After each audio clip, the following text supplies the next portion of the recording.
और देखिए, भगवान को नहीं जान सकता, ये भगवान की कोई इंसल्ट नहीं है। हाँ, अरे तो उसका सम्मान है। हमारा भगवान कोई ऐसा वैसा थोड़ी ना है कि उसको सब जान ले। अरे संसार में ही कोई बहुत काबिल होता है तो उसी की बुद्धि की उपज को लोग कई बार नहीं समझ पाते। कोई बात कहता है, कोई कार्य करता है, वो तो बाद में समझ में आता है लोगों को, तो कहते हैं अरे ये तो बड़ा दूरदर्शी है, अब समझ में आया वो ऐसा क्यों बोल रहा था, ऐसा क्यों कर रहा था। तो आप संसार में ही जब अपने से काफी ऊंचा स्तर होता है किसी इंसान की बुद्धि का, हम तो उसी की दिमाग की उपज नहीं समझ पाते, तो फिर अगर भगवान को जीव समझ ले तो इसका मतलब फिर भगवान इंसान के बराबर भी नहीं रहा। हाँ, जो सबके रहा ज्ञान एक रस, ईश्वर जीव ही भेद कहु कस। अगर जीव भगवान को जान ले तो फिर भगवान में और जीव में अंतर क्या रहा? फिर सर्वज्ञ और अल्पज्ञ में अंतर क्या रहेगा? फिर प्रकाशक और प्रकाश में अंतर क्या रहेगा? फिर धारक और धार्यमान में अंतर क्या है? फिर ज्ञाता और ज्ञेय में अंतर क्या है? फिर प्रेरक और प्रेर्य में भला क्या अंतर बचेगा? इसीलिए भगवान को नहीं जान सकता कोई, ये बात बुद्धि में जमती है, समझ में आती है। तो भगवान बुद्धि से परे है। जो लोग प्रवचन नहीं सुन रहे हैं वो आपको अगर मिलेंगे और पूछेंगे कि भाई आज क्या विषय था प्रवचन का, तो आप लोग क्या कहेंगे? जी आज भगवान के बारे में बताया था। अच्छा, तो क्या बताया था भगवान के बारे में? ये बताया था कि भगवान बताने का विषय ही नहीं है। अच्छा, तो क्या सुनते रहे फिर इतनी देर तक? ये सुनते रहे कि भगवान को जाना ही नहीं जा सकता। अरे आखिर तो फिर क्या सोचा? कुछ सोचा तो होगा। ये सोचा कि भगवान को सोचा ही नहीं जा सकता। अरे तो किसी निश्चय पर तो पहुंचे होगे, कुछ तो निश्चय किया होगा। हाँ किया, क्या किया? यही कि भगवान निश्चय नहीं किया जा सकता, भगवान के बारे में कोई निश्चय नहीं किया जा सकता। यानी वो अदृष्ट है, अव्यवहार्य है, अग्राह्य है।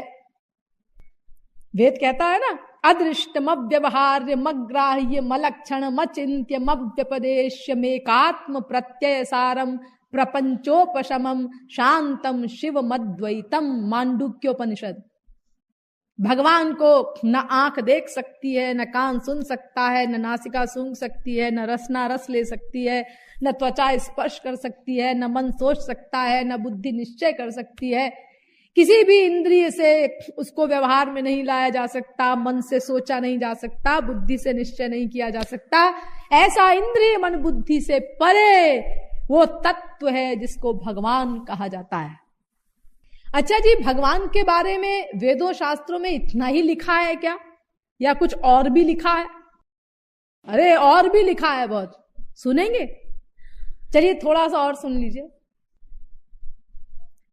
भगवान अनंत विरोधी धर्मों का अधिष्ठान है। अस्थूलो नणुरूपो सा विश्वो विश्व एव च विरुद्ध धर्म रूपो सा वैश्वर्यात् पुरुषोत्तमः। वेदव्यास। अनंत विरोधी बातें भगवान में पाई जाती हैं। विरोधी धर्मों का अधिष्ठान है भगवान। विरोधी धर्म कैसा जी? जैसे कि कोई कहे जी आपका परिचय, जी मैं ब्रह्मचारी हूं। अच्छा, आप सदा से ब्रह्मचारी हैं? जी हाँ, हम सदा से ब्रह्मचारी हैं। अच्छा अच्छा, तो इसका मतलब आप विषयी नहीं है? नहीं जी, हम विषयी भी हैं। विषयी हैं? हाँ। कब से? सदा से।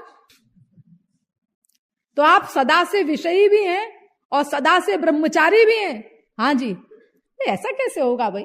दोनों में से कोई एक बात बोलो। या तो आप सदा से ब्रह्मचारी होंगे या तो आप फिर सदा से विषयी होंगे।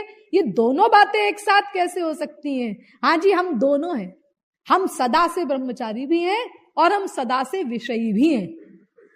आपका दिमाग तो ठीक है, दिमाग खराब लगता है आपका, ऐसा ही होगा। इसको कहते हैं विरोधी धर्म। यानी दो विरोधी बातें जहां एक साथ पाई जाएं। संसार में ऐसा नहीं होता ना, लेकिन भगवान के यहां ऐसा नेचुरल होता है। अनंत विरोधी बातें उसमें एक साथ पाई जाती हैं। इसीलिए भगवान किसी की बुद्धि में समाता नहीं। सुन लीजिए कुछ बातें। वेद कहता है भगवान के बारे में, अणोरणीयान महतो महीयानात्मा गुहायाम निहितोस्य जंतोः तमक्रतुम पश्यति वीत शोको धातु प्रसादान महिमानमीशम। कठोपनिषद पहले अध्याय की दूसरी वल्ली का 20वां मंत्र। भगवान छोटा है, छोटा, स्मॉल। अच्छा, कितना छोटा है जी भगवान? अब यहां देखिए, भगवान ने बड़ी चालाकी बरती। अरे मतलब वेद का मंत्र है तो वेद क्या है? भगवान के ही तो वाक्य है। तो भगवान ने अपने बारे में लिखा कि मैं छोटा हूं। तो उन्होंने कहा कि लोग पूछेंगे भाई कितने छोटे हो तुम, राई के बराबर हो कि चने के बराबर हो कि एटम के बराबर हो? तो भगवान ने इसीलिए पहले ही लिख दिया इसका उत्तर कि किसी को पूछने की जरूरत ही ना पड़े। उन्होंने कहा अणोरणीयान, मैं छोटे से छोटा हूं। यानी जितनी छोटी से छोटी चीज की तुम कल्पना कर सको, एटम, प्रोटॉन, न्यूट्रॉन, इलेक्ट्रॉन, छोटी से छोटी चीज की तुम जो कल्पना कर सको, मैं उससे भी छोटा हूं। छोटे से छोटा, सबसे छोटे से छोटा। तो समझ में आया?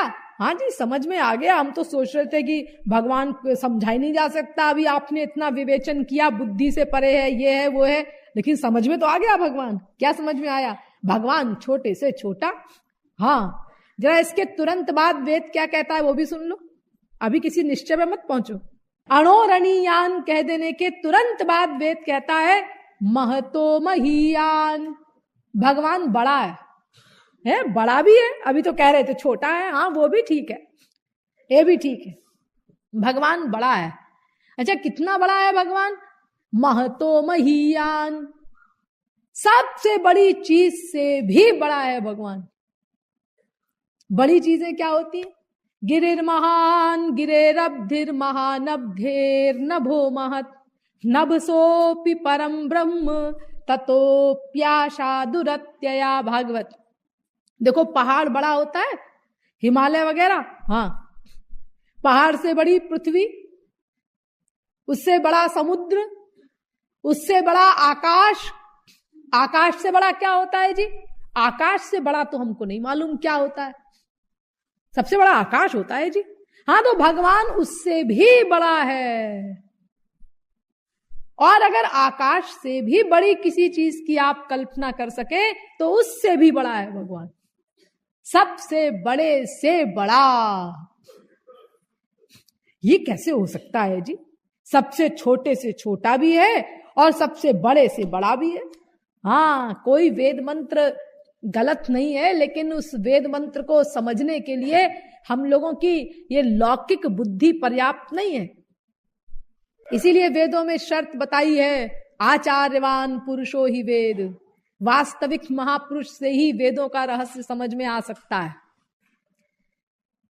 तो जैसा कि मैंने आपको बताया है कि मुझे तो जो कुछ मैं बोल रही हूं ये सब वास्तविक महापुरुष ने ही पढ़ाया है, श्री महाराज जी ने। मेरा तो अपना कुछ भी नहीं है, एक वाक्य भी। हम जितने प्रचारक हैं, भाई बहन हैं, हमारी अपनी कोई योग्यता पर्सनल किसी की भी नहीं है। हमको जो कुछ आप लोगों को हमसे लाभ मिल रहा है, ये सब हमारे गुरुदेव की देन है। उन्होंने ही सब ज्ञान दिया है और उन्हीं की कृपा से हम इसको आप लोगों के समक्ष व्यक्त कर पाते हैं। 100% ये उन्हीं का कमाल है। हमारा लेश मात्र भी इसमें कुछ नहीं। तो देखिए ये दोनों वाक्य कैसे सही हैं इसको समझ लीजिए। और विरोधी बातों का तो मैं रहस्य बताने नहीं बैठूंगी, नहीं तो विषय आगे नहीं बढ़ पाएगा। इस एक बात का रहस्य समझ लीजिए। देखो भगवान छोटे से छोटा भी है और बड़े से बड़ा भी है, ये दोनों बातें कंपलसरी है। क्योंकि अगर भगवान छोटे से छोटा न होगा तो छोटी से छोटी चीज में समाएगा कैसे? ये दोनों कैसे सही है ये बता रही हूं आपको। अगर छोटे से छोटा नहीं होगा तो भगवान को तो सर्वव्यापक बनना है, परमाणु परमाणु में उसको रहना है, उसको गवर्न करने के लिए। तो अगर सबसे छोटी चीज से भी भगवान छोटा नहीं हुआ तो उस वस्तु के अंदर कैसे समाएगा भगवान? इसीलिए कंपलसरी है कि भगवान छोटे से छोटा बने। और अगर सबसे बड़े से बड़ा भगवान नहीं होगा तो फिर महाप्रलय के समय में अनंत कोटि ब्रह्मांडों को अपने अंदर लीन कैसे करेगा वो? इसीलिए ये भी कंपलसरी है कि भगवान बड़े से बड़ा हो। तो भगवान में दोनों विरोधी बातें हैं, वो छोटे से छोटा भी है और वो बड़े से बड़ा भी है।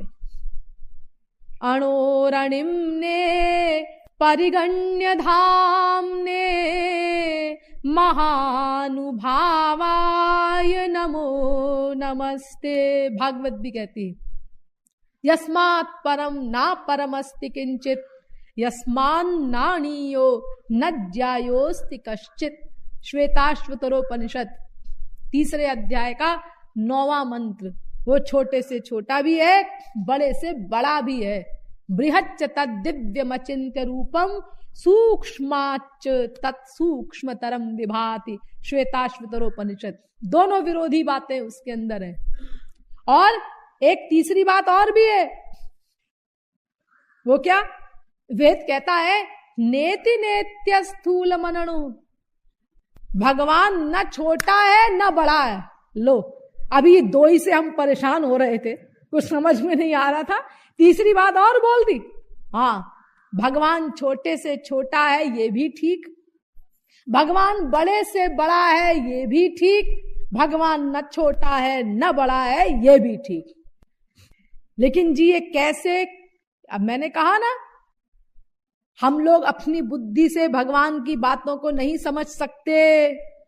और क्यों नहीं समझ सकते ये भी मैं बता चुकी इतने रीजन दे करके। इसलिए क्यों मत लगाओ, कैसे मत पूछो, बस सुन लो। हाँ, और अच्छी तरह से बुद्धि में बैठा लो कि भाई भगवान को समझने की चेष्टा करना बिल्कुल बेकार है। हाँ, और फिर भगवान को जानने की जो तरकीब है उसको जानने की चेष्टा करनी है। बुद्धि से भगवान को जानने का प्रयत्न बंद हो जाए और हमारे सब अपराध बंद हो जाएं। इसी के लिए वेदों शास्त्रों ने इतनी गहराई से ये बात हमको समझाई है कि भगवान को कोई जीव क्यों नहीं समझ सकता, क्यों बुद्धि से परे है भगवान। तो अभी तो आपको खाली कारण बताए जा रहे हैं, बाद में फिर भगवान को जानने की तरकीब भी आपके समक्ष आएगी। आप लोग घबराइए मत। मैंने आपको बताया था कि गधा भी भगवान को जान सकता है, उसको जानना इतना सरल है। लेकिन अभी तो हम पूर्व पक्ष बोल रहे हैं कि भगवान को कोई नहीं जान सकता और क्यों नहीं जान सकता। और सुनिए, आगे वेद कहता है तदे जति तन्नई जति तद्दूरे तद्वंतिके तदंतरस्य सर्वस्य तदु सर्वस्यास्य बाह्यतः। भगवान चलता है, ठीक है, चलता होगा, इसमें तो कोई खास बात नहीं, हम भी चलते, भगवान चलता है। हाँ, लेकिन तन्नई जाती, वो कभी नहीं चलता, कभी नहीं चलता। तो फिर ये ठीक होगा, वो गलती से बोल गया होगा वेद। गलती? वेद और गलती से बोलेगा? अरे ये वेद किसके वाक्य है, भूल गए आप लोग? भगवान के वाक्य है। वेदे मात्रा मात्रस्याप्यानर्थक्यम न वक्तुम शक्यम। वेद की एक मात्रा भी निरर्थक नहीं है, एक मात्रा भी। तो वो जो कहा वो ठीक था कि भगवान चलता है, हाँ, और ये भी ठीक है कि भगवान कभी नहीं चलता, हाँ, ये भी ठीक है। कुछ समझ में नहीं आता। हाँ, समझ में नहीं आता, यही समझाने के लिए समझाया जा रहा है। तदे जति तन नहीं जति, और तद दूरे, भगवान दूर है। कितना दूर है? इतना दूर है कि दूर से भी दूर है। बड़े बड़े योगींद्र मुनींद्र उसका पीछा करते हैं, उसका न कहीं सिर दिखाई देता है न पैर दिखाई देता है, इतना दूर है भगवान। लेकिन समीप से समीप भी है। दूरात सुदूरे तदिहांतिके च, दूर से दूर भी है, समीप से समीप भी है भगवान। आसीनो दूरे ब्रजति शयानो याति सर्वतः, वेद कहता है दूर से दूर है वो, समीप से समीप भी है भगवान। इतना समीप है, इतना समीप है कि समीपता भी लज्जित हो जाए। या आत्मनि तिष्ठति, हम उसी में रहते हैं, वेद कहता है। आनंद सिंधु मध्य तव वासा, बिनु जाने कस मरसी पियासा। उस आनंद सिंधु के अंदर ही ये जीव रहता है, जीवात्मा रहती है, और फिर भी आनंद के लिए प्यासी है। कितने आश्चर्य की बात। आनंद सिंधु के अंदर है और आनंद आनंद चिल्ला रहा है। अनंतानंत जन बीत गए और आनंद का लवलेश भी प्राप्त नहीं किया। कितनी विचित्र बात है ना। धोबिया जल बिच मरत पियासा, गंगा जी में खड़ा है धोबी और प्यास से छटपटा रहा है। जल मह ठाढ़ पियत नहीं मूरख, करत धोबियन की आशा। धोबिया जल बिच मरत पियासा। कबीरदास जी। गंगा जी में खड़ा है धोबी और कोई पानी दे दो, कोई पानी दे दो, प्यास से तड़प रहा है। और ये पानी किससे मांग रहा है? ये उनसे मांग रहा है जो उसी की तरह धोबी हैं, गंगा जी में खड़े हुए। वो उससे कह रहे हैं पानी दे दो, पानी दे दो। यानी भिखारी भिखारी से भीख मांग रहा है। आनंद की भीख, सुख की भीख, प्रेम की भीख हम उनसे मांग रहे हैं जो हमारी तरह सुख के, आनंद के, प्रेम के भिखारी हैं। तो वो कहां से देंगे भीख जब उनके पास सामान नहीं? तो देखिए, आनंद सिंधु के अंदर हम निवास करते हैं, फिर भी आनंद से वंचित हैं।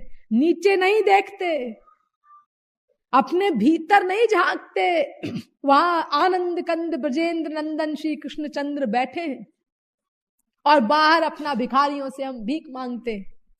पानी बिच मीन पियासी रे, मोही सुनी सुनी आवत हासी रे। कबीरदास जी कहते हैं मुझे हंसी आती है ये बात सुन सुन के और सोच सोच के। पानी के अंदर रह करके भी मीन प्यासी है।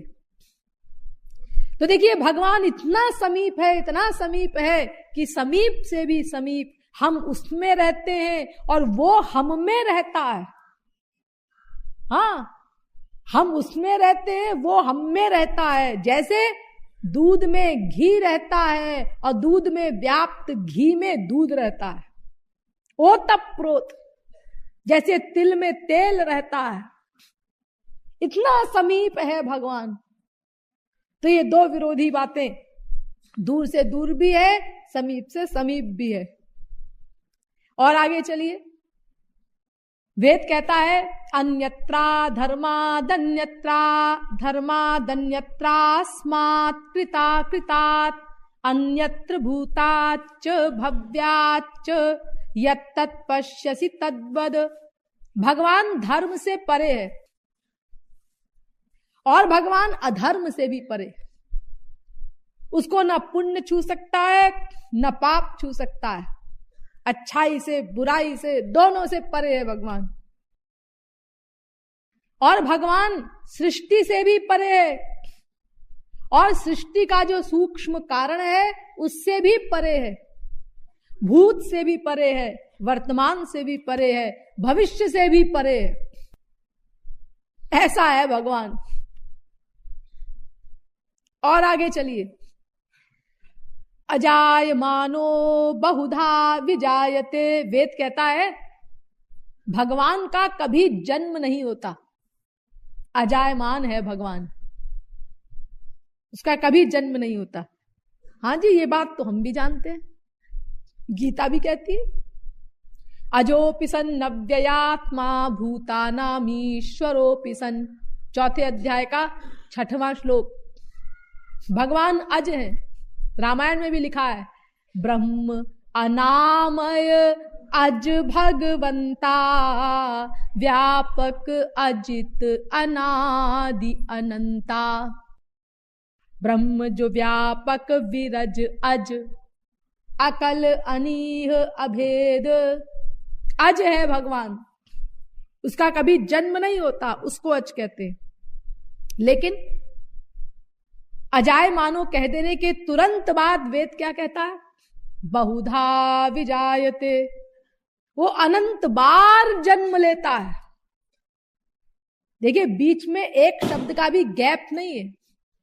अजाय मानो बहुधा विजायते, अजाय मानो कहने के तुरंत बाद कह रहा है बहुधा विजायते, उसका कभी जन्म नहीं होता लेकिन उसके अनंत बार जन्म होते हैं। प्रजापतिश्चरति गर्भे अंतर्जायमानो बहुधा विजायते तस्य योनिम परिपश्यन्ति धीराः। पुरुष सूक्त। कभी जन्म नहीं होता लेकिन जन्म होता है, अनंत बार जन्म होता है।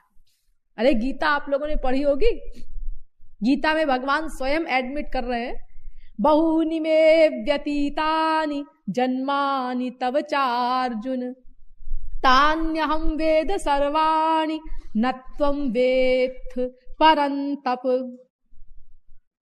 चौथे अध्याय का 5वां श्लोक। अर्जुन, मेरे भी अनंत जन्म बीत चुके हैं और तेरे भी अनंत जन्म बीत चुके हैं, लेकिन तू ना अपने जन्मों को जानता है और ना मेरे जन्मों को जानता है, और मैं अपने जन्मों को भी जानता हूं और तेरे जन्मों को भी जानता हूं, क्योंकि तू अल्पज्ञ है और मैं सर्वज्ञ हूं। यानी अनंत जन्म हो चुके, ये स्वयं भगवान कह रहे हैं। अरे देखो, जिस श्लोक में भगवान ने कहा है अजोपि सन नव्ययात्मा भूतानाम ईश्वरोपि सन, मैं अज हूं, उसी की दूसरी पंक्ति में कह रहे हैं प्रकृतिम स्वामधिष्ठाय संभवामि आत्म मायया। मैं पैदा होता हूं, जन्म लेता हूं, यदा यदा ही धर्मस्य ग्लानिर्भवति भारत अभ्युत्थानम धर्मस्य तदात्मानं सृजाम्यहम्। गीता चौथे अध्याय का 7वां श्लोक। परित्राणाय साधूनां विनाशाय च दुष्कृतां धर्म संस्थापनार्थाय संभवामि युगे युगे। चौथे अध्याय का 8वां श्लोक गीता। यानी जन्म भी लेते हैं और अज भी हैं। कितनी कमाल की बात है। यानी विरोधी बातें सब भगवान में पाई जाती हैं। निगम नेति शिव अंत न पावा ताहि धरे जननी हठी धावा। रामायण में भी लिखा है कि मैं जन्म लेता हूं। हाँ, जब जब होय धर्म की हानि बाढ़हि असुर महाअभिमानी तब तब धरि हरि विविध शरीरा हरहि कृपा निधि सज्जन पीरा। तो भगवान अजायमान भी हैं और बहुधा विजायमान भी हैं।